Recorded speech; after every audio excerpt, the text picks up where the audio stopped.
여러분, 문학계에 무서운 돌풍이 불고 있습니다.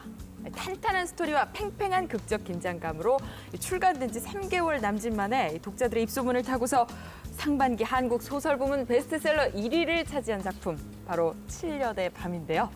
말씀드린 대로 작가 열전에서는 이 7년의 밤의 주인공, 소설가 정유정 씨를 모시고 얘기 나눠봅니다. 안녕하세요. 안녕하세요. 야, 뵙고 싶었습니다. 아, 저도요. 아, 미인이라고 소문났더라고요. 아이고, 감사해요. 네.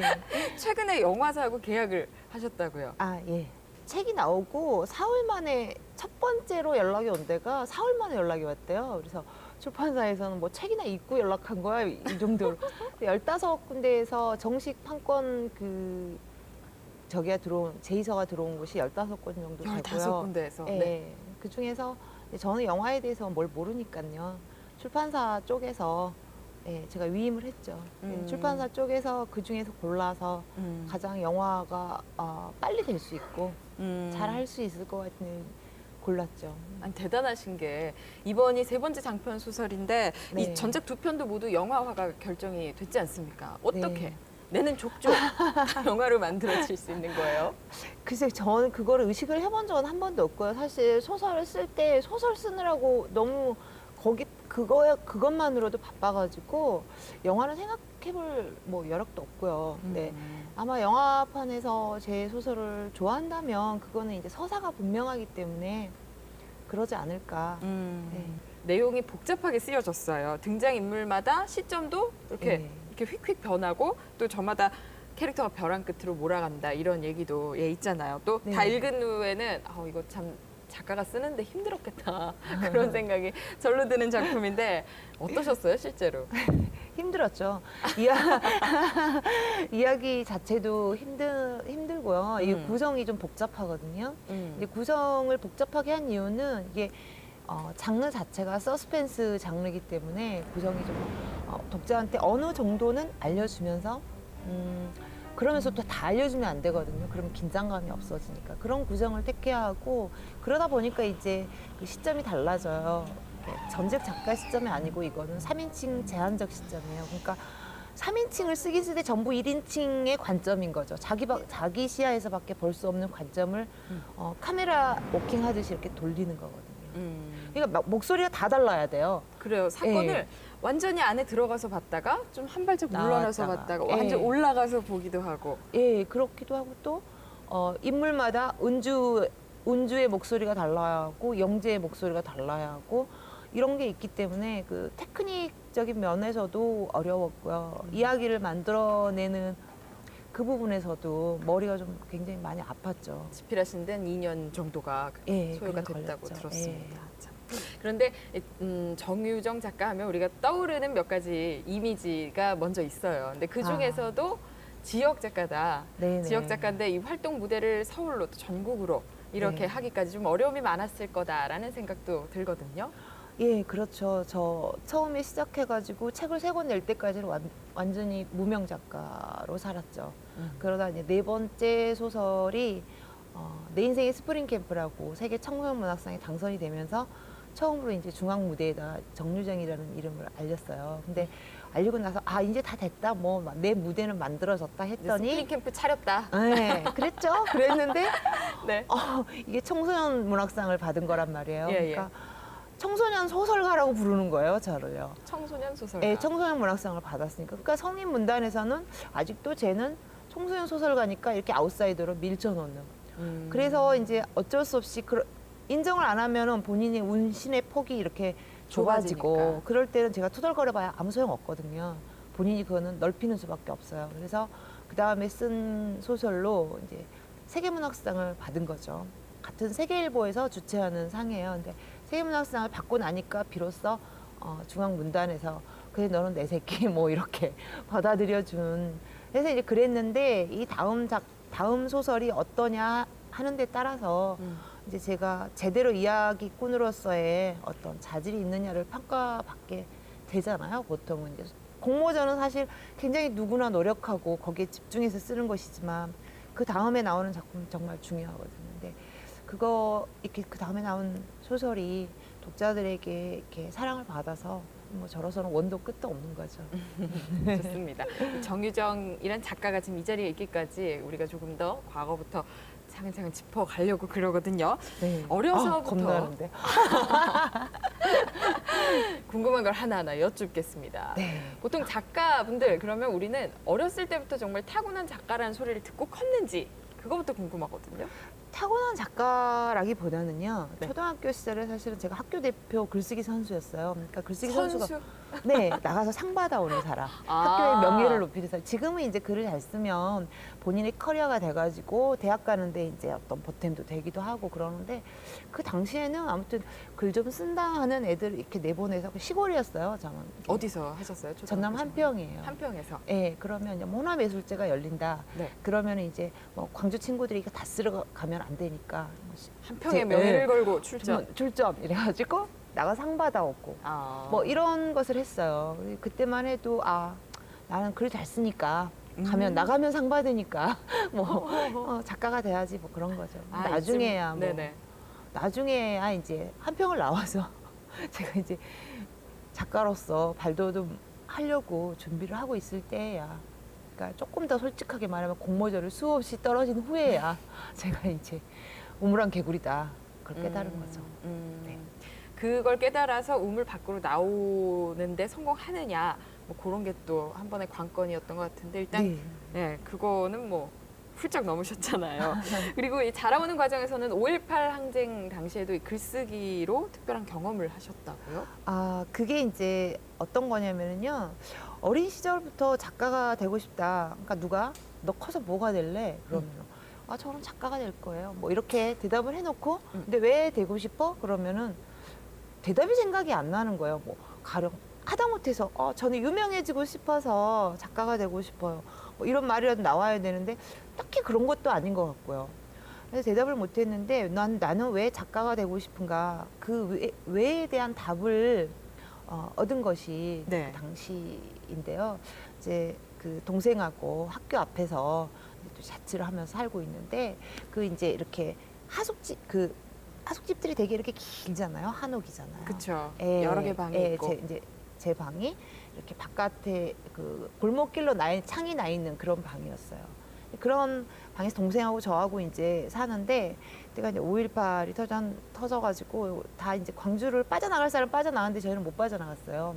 아주 이제 뭐 알겠어요. 철부지 같이 아무것도 모를 때죠. 근데 겁났겠어요. 저녁마다 뭐 총소리 들리고 그러면은 겁도 나고 그랬지만 이제 어른들도 있고 또 대학생 오빠들도 있고 그러니까 뭐 그렇게 무섭다는 생각은 안 해봤었어요. 근데 이제 중간에 그때가 5월 한 27일쯤 됐을까요? 그러니까 시민군이 도청을 사수를 하고 있고 진압군이 외곽에서 이렇게 시민군을 이렇게 진압을 하러 들어온다라는 소문이 이제 이렇게 퍼지고 그날 저녁에 시민들이 전부 도청으로 모여라. 뭐 이랬을 때 이런 날이었어요. 그래가지고 밤에 이제 동네는 다 막 가로등이 깨지고 이래가 굉장히 어두워요. 그러니까 어두워지기 전에 비가 이제 이렇게 부슬부슬 그날 저녁에 내렸는데 소주 한 잔, 삼겹살 소주 한 잔 뭐 출정식 비슷한 거죠. 드시고 트럭을 타고 전부 도청으로 나갔어요. 그러니까 집에는 그 큰 한옥 집에가 저하고 남동생하고 둘이 남은 거죠.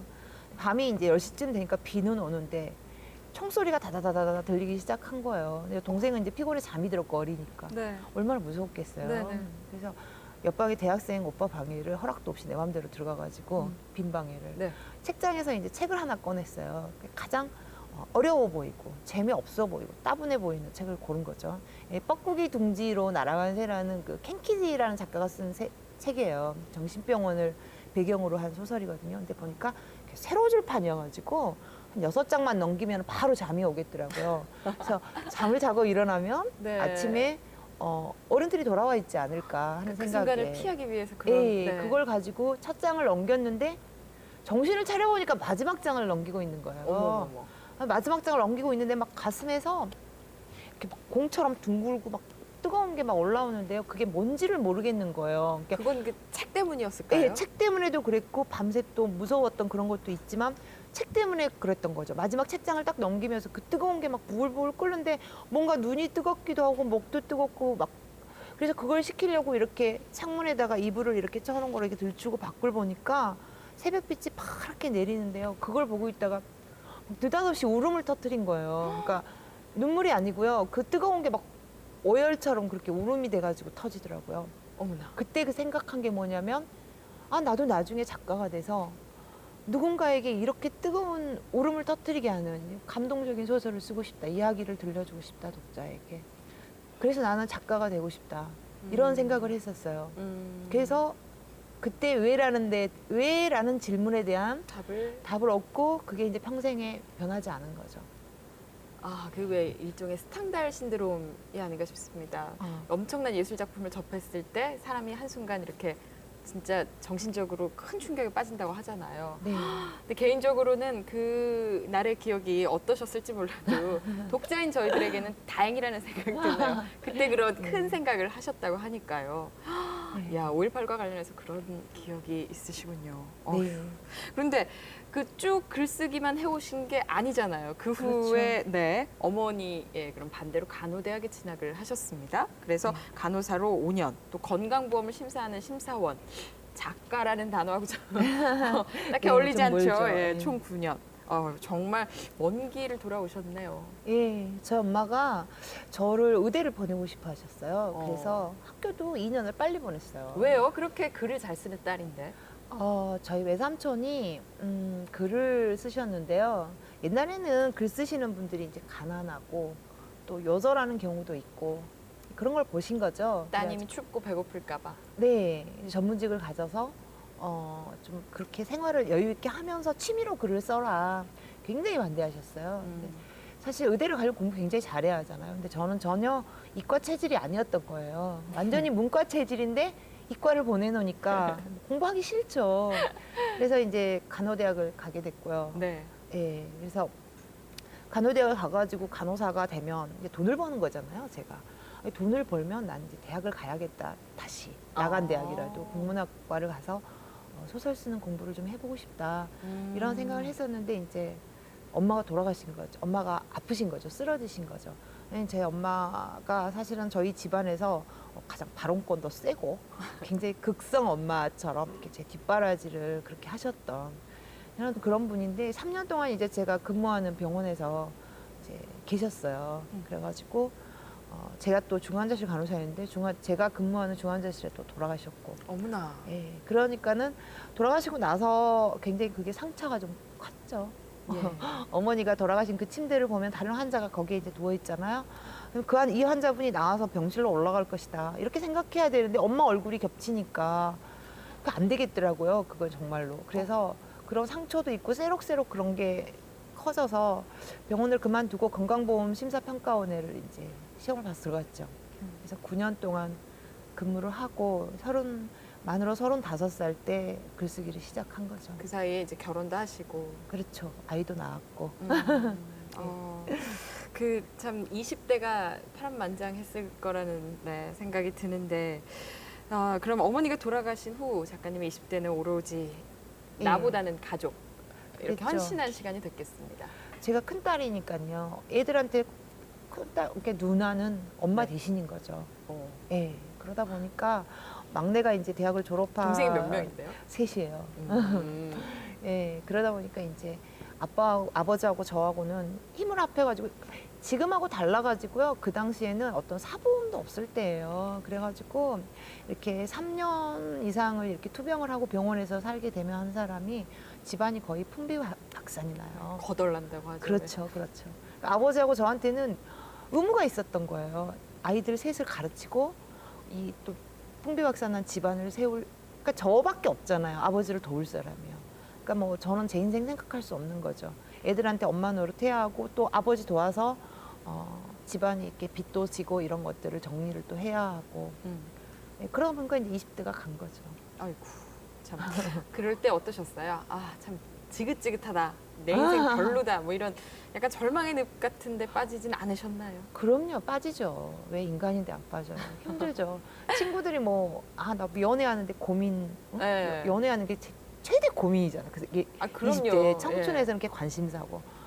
예쁘게 보이고. 그럼요. 아니면 또 자기 미래에 대한 어떤 꿈을 꾸고 그럴 때 나는 그런 거를 꿈꾸는 것 자체가 죄책감이 들었어요. 예, 제 아버지는 애들 이렇게 하고 그러느라고 결혼도 안 하시고 그렇게 사시는데 큰딸인 나는 이렇게 딴 데 바라보고 있는 거잖아요. 그러면 죄책감 들고 그래서 그 생각 안 하려고 하는데 어떨 때는 정말 그 암초, 바닷속 암초지대에 무슨 낀 이렇게 고기가 딱 그 거기에 낀 고기처럼 숨도 못 쉬겠고 뭐 수면으로 떠올리지도 못하겠고 정말 너무 암담해서 그랬던 시절도 있고요. 지금 그러니까 신이 만약에 어디서 타임머신을 끌고 와서 네. 예, 너 어디로 갈래? 뭐 20대로 보내줄까 하면 뭐 절대로 20대로는 돌아가고 싶지 않은. 예, 그렇습니다.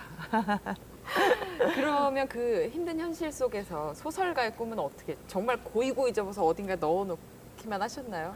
아무리 넣어뒀더라도 거기에서 막 자체 발광을 했을 것 같은데. 예, 언젠가는 내가 소설가가 될 것이라고 믿었기 때문에 예, 그래서 엄마 간호하고 엄마랑 같이 병원에 살 때도 밤에 틈틈이 그렇게 연습을 했어요. 그러니까 습작이라고 하죠.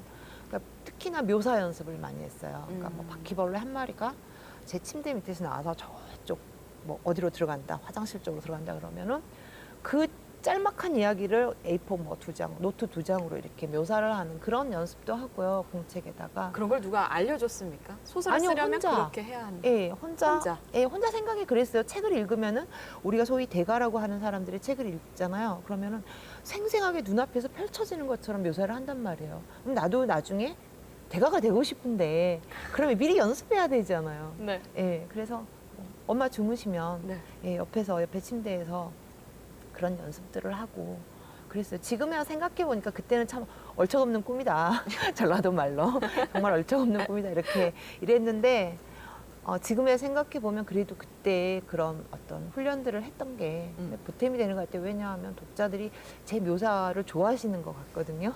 저도 제 생각인가요? 팬이 됐잖아요, 저도. 예, 예, 좀 좋아하시는 것 같아서 그때 네. 연습하는 게 좀 보람되죠.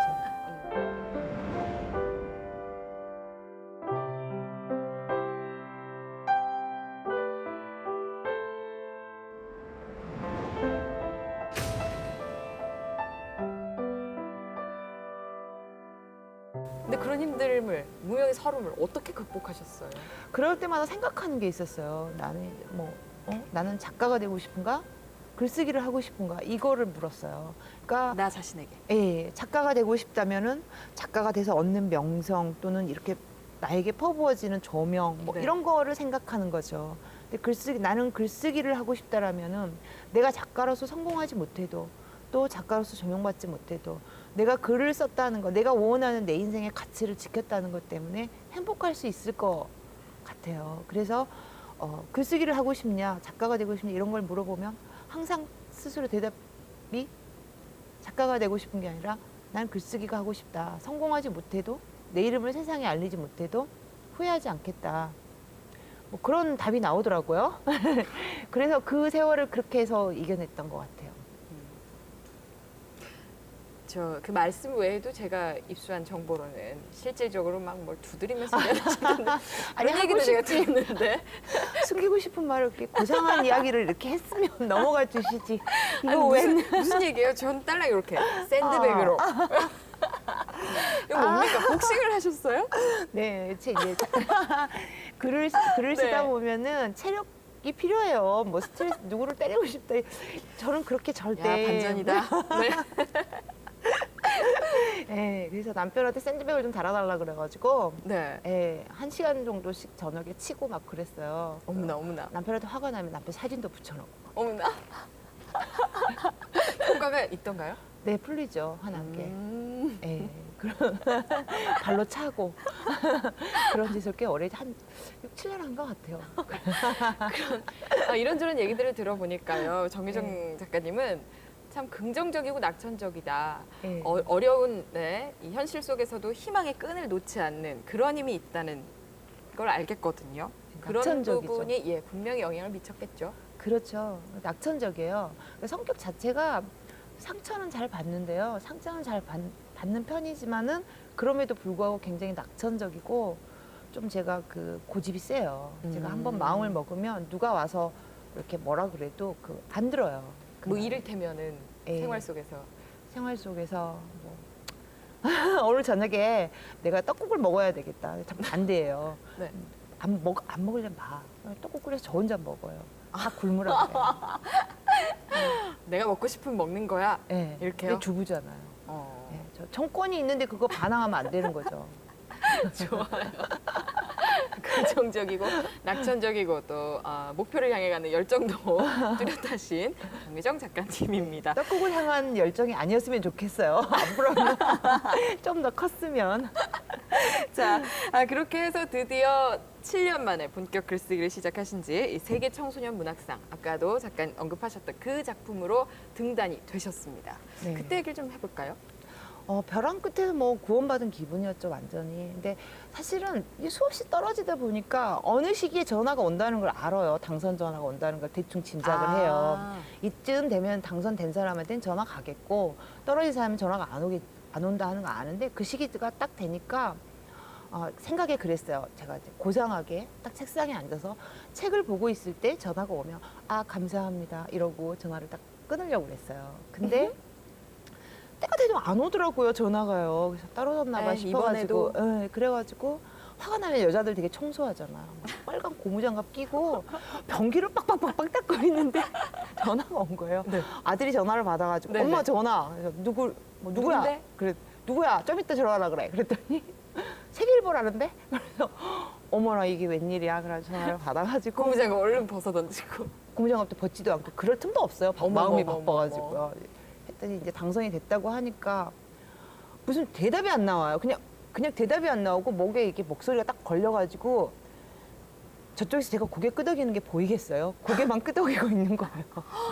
정미정 씨 당선자로 예. 선정됐습니다. 예, 뭐 언제까지 인터뷰해야 되니까 세계일보로 나오시고요. 올라오세요. 뭐 서울로 올라오세요. 이렇게 답을 듣고 전화를 끊고 나니까 그때부터 막 고무장갑 낀 손으로 철퍼덕 주저앉아가지고 거기서 눈물을 그렇게 막 쏟았어요. 어머나. 네. 이게 뭡니까, 이게? 이거를 저는 생각을 못 했는데요. 그 다음번 소설 얘기를 네. 하면서 이게 좀 보여달라는 요청이 있었어요. 그래서 제가 그걸 갖고 나왔거든요. 근데 다음 소설의 그 취재 노트예요. 예, 앞부분은 이제 바이러스 그 전염병에 관한 이거고 뒤에 부분은 뭐 개 심리학, 어우. 개 사생활 이런. 아니 굉장히 그 아까 좀 화면에서 봤던 거가 네. 요 지금 나온 소설에 관한 거였다면 이거 예, 이제 이거는 차기작. 이제 앞으로 다음에 쓸 소설에 대한 예, 어우, 굉장히 디테일합니다. 이거 뭐 저기 이론 공부. 네네네 예. 바이러스 네. 전공 서적에 대한 전공 서적을 방불케 하는데요. 예. 야 의대생의 필기노트 같아요. 오. 이론이 먼저 이렇게 뒷받침이 돼야 예. 나중에 이제 인터뷰를 나가면 사실 지금 제가 조금 한 달 정도 후에 이제 국립보건원에 있는 의사 선생님한테 인터뷰를 나가려고 잡아놨는데 그러기 전에 이거를 공부를 해놔야 가서 전문 용어 뭐 그분이 말하는 것을 다 알아들을 수가 있어요. 그 공부 안 하고 가갖고 근데 그게 뭐예요? 그러면은 굉장히 싫어하시죠. 예, 인터뷰 해주시는 분들이. 그래서 네. 그 전에 이런 것들을 그리고 이렇게 자료조사를 하는 이유가 뭐냐면은 이 목적이 두 가지예요. 하나는 그 소설 속에 제가 만든 어떤 그 세계에 대해서 생생한 리얼리티를 부여할 수가 있어요. 알고 있으면. 그리고 이제 두 번째 목적은 그 상상력이라는 것, 네. 독창성이라는 것은 자기화된 지식에서 나온다고 저는 믿고 있어요. 그러니까 지식이 자기화되지 않고 그냥 이렇게 그런 게 있다라고 대충 해서 넘어가는 것과 완전히 지식이 내 것이 된 다음에 그 바탕에서 이렇게 나오는 거는 상상력에서 어떤 차이가 있다고 봐요.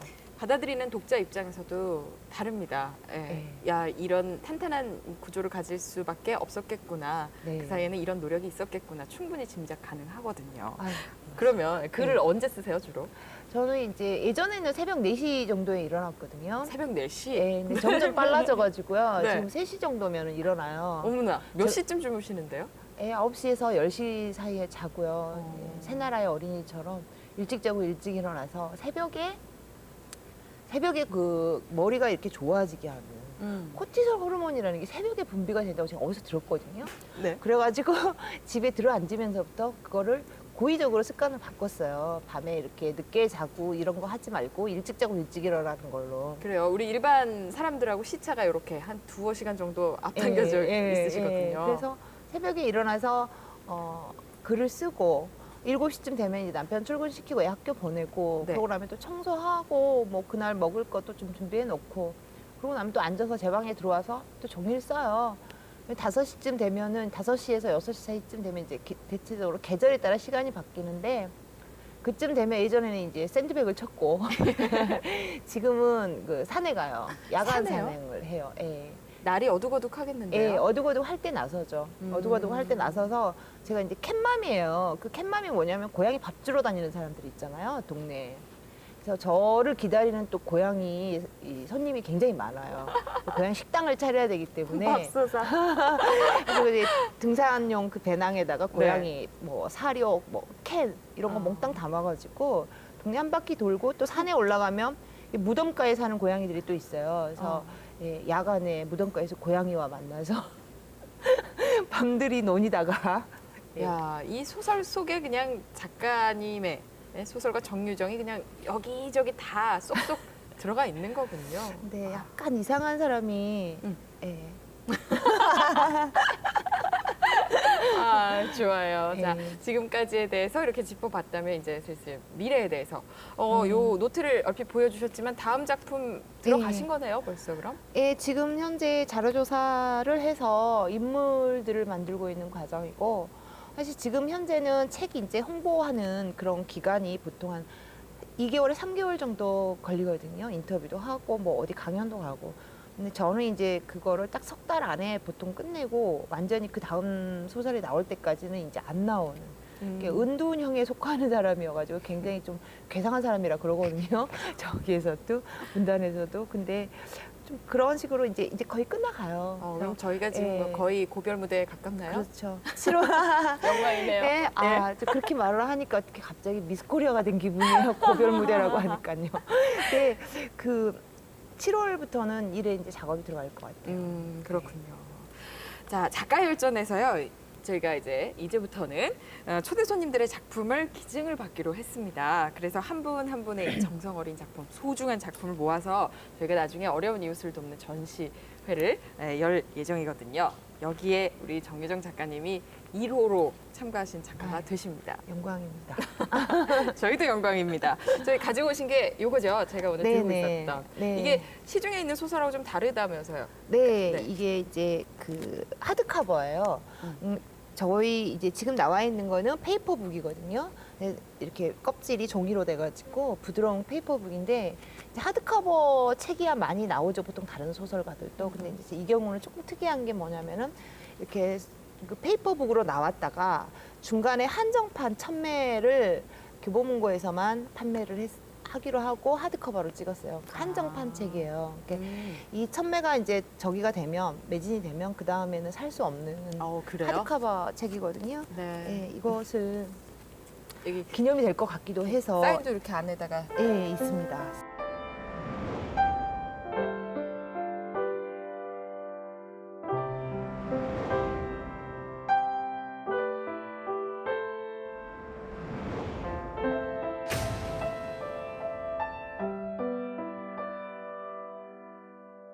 오랜 시간을 기다려서 이렇게 꿈을 화려하게 이루어가고 계신데요. 꿈과 현실 사이에서 누군가 이렇게 조언을 구한다면 어떤 얘기를 해주고 싶으신지요? 아, 예. 자기 인생에서 그 자기 삶의 가치, 지켜야 할 가치가 무엇인가를 먼저 알아야 할 것 같아요. 인간이 그걸 아는 게 굉장히 힘들어요. 저는 한 사람의 인생에서 2가지 무엇이 있어야 한다고 생각하거든요. 그 하나는 자기가 삶의 가치, 자기가 존재하는 이유, 소위 존재의 징표죠. 그걸 지키기 위해서 죽을 수도 있고 살 수도 있는 것. 그게 자유의지거든요. 이 소설의 주제이기도 해요. 그럼에도 불구하고 인생에 대해서 자기 삶에 대해서 예스라고 대답할 수 있으려면은 자기가 지키고자 하는 그 가치를 위해서 죽을 수도 있고 살 수도 있어야 해요. 그것이 무엇인지를 아는 것. 네. 그 자유의지를 만들고 저는 자유의지를 문학적인 표현으로 해달라고 그러면 생애 전사라고 얘기를 하거든요. 자기 인생의 전사. 인생의 전사를 튼튼하게 키우시기 바랍니다. 아, 좋습니다. 그럼 마지막으로 이런 정유정 작가님의 꿈, 앞으로의 꿈이 있다면? 예, 저는 제가 꿈이 있다면은요, 정유정 하면은 이야기꾼으로 불리는 것. 그리고 제 소설이 독자를 웃기고 울리고 또 나아가서 심장을 쥐었다 놨다 하고 또 책을 듣고 난 다음에 몇 가지, 최소한 한두 가지쯤의 어떤 진지한 질문을 던져볼 수 있는 그런 여운이 남는 소설을 쓰는 게 꿈이에요. 그러니까 누가 이런 말을 하니까 그거는 궁극의 이야기잖아. 이럴 수가 있을까? 뭐 그러는데 경이 상하가니야? 이렇게요. 그렇죠. 하지만 꿈이 높아야 또 그만큼 가까이 갈 수 있는 거니까요. 네, 그래서 꿈을 굉장히 크게 가지고 있습니다. 네, 큰 꿈을 향해서 앞으로도 열심히 해주시길 네. 부탁드립니다. 감사합니다. 자, 그럼에도 불구하고 삶에 대해 예스라고 말할 수 있는 것. 네, 말씀하셨듯이 삶의 모토라고 하죠. 세상에 어떤 시련이 와도 그 과정을 또한 그냥 미천으로 여긴다면 희망은 있고 삶은 살아볼 만하다는 얘기. 늦깎이 소설가 정유정 씨에게 배워야 할 대목이 아닐까 생각합니다. 앞으로도 활발한 작품 활동 부탁드리고요. 작가 열전 마칩니다. 고맙습니다. 감사합니다.